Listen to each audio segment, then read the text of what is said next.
The stars were brighter than Mark Shapiro had ever seen them, and that was the first clue that led him to realize that he was not in the real world, but in a dream. Vast galaxies shone in the sky, no longer the desperate twinkles and winks of the waking world.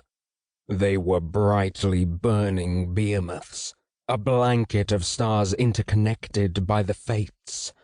In this place, Mark knew that there was a logic to them, rules of the universe that men such as he were never meant to know existed. Rules that could be broken in such a matter that, if he could believe the soft and near-silent voice that whispered in the back of his mind, he had witnessed with his own eyes time and time again. But those memories were gone. Or not gone, but taken. He did not know by who, but that was no mere notion. He knew for certain the memories had been ripped from his skull, replaced, rewritten, to serve the will of some force that did not wish him to know that the world he lived in was a whole lot stranger than he and so many others believed it to be. That irked him, the idea of being manipulated, but he would not let that distract him. The knowledge that his memories had been altered was going to fade as soon as he woke.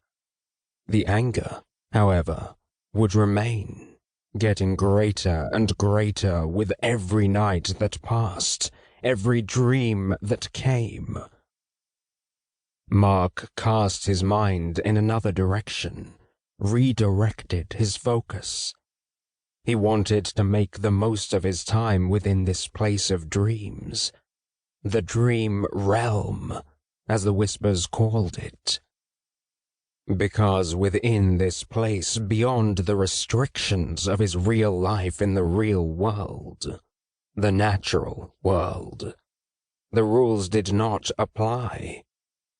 And it was in this place that he could do wondrous things that he mused he had only ever dreamed of. Fire, for instance, was his to command.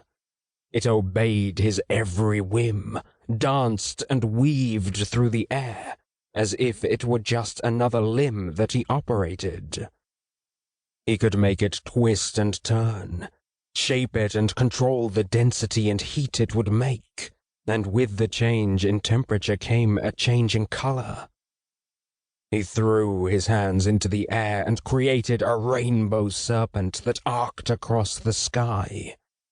It pirouetted with the stars, engaged with their orbits and flow, as if they were partners in a grand choreography on a galactic scale. It was not that he knew how he was able to control the fire. Not truly.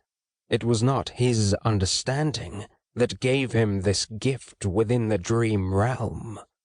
Not yet, at least. It was borrowed knowledge, lent to him by the whisper that had become a constant undercurrent in this place.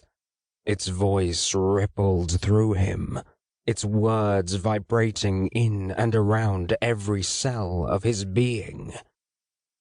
It wanted him to play, and learn by playing. It was encouraging him to have fun and push himself, in the hope that through play he would garner the tools it lay at his feet, to ultimately gain proficiency in all manner of reality manipulation, fire, and beyond. Because the Whisper had plans for Mark Shapiro, as it had for so many others. And given how easy it had been to traverse its intent across the realms, it was confident that there was nothing anyone could do to get in its way.